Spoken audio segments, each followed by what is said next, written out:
Mwaka 2026 umekuwa ni mwaka wa baraka sana kwa wasanii wengi sana, wachekeshaji, waimbaji pamoja na waigizaji hapa Tanzania, kwa sababu ni mwaka ambao wanakwenda kuendeleza vizazi vyao. Sasa kuna hawa wasanii ambao nimekuletea orodha ya wasanii wote ambao wana ujauzito mwaka 2026, na kufikia mwishoni mwa mwaka huu basi tunatarajia wataleta watoto. Lakini kabla tujaendelea, chukua sekunde moja ya kubonyeza alama ya subscribe hapo chini ili uendelee kuwa mtu wa kwanza ambaye unapata stories zetu kila siku na kila wakati kupitia channel yako pendwa ya Kashi Online TV.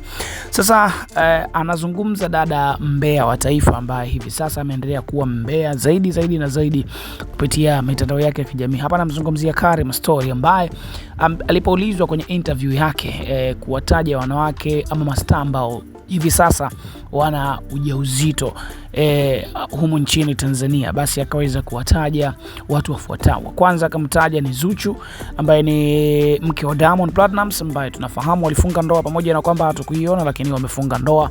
Lakini pia akamtaja Wema Sepetu ambaye ni mpenzi wa Whozu ambaye mpaka hivi sasa tunafahamu Wema Sepetu amekuwa akihangaika muda mrefu sana kupata mtoto.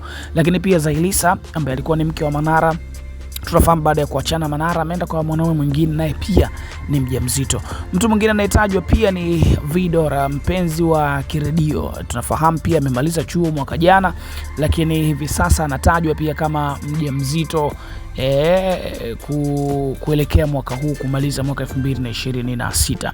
So hiyo ni orodha fupi ya watu ambao wana ujauzito mpaka sasa, wasanii na mastaa ambao wanaendelea kuendeleza vizazi vyao. Tafadhali dondosha comment yako hapo chini, maoni yako juu ya hali zao.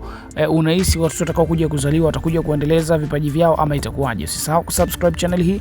Hii ni Kashi Online TV na mimi ni Given Kashimoto.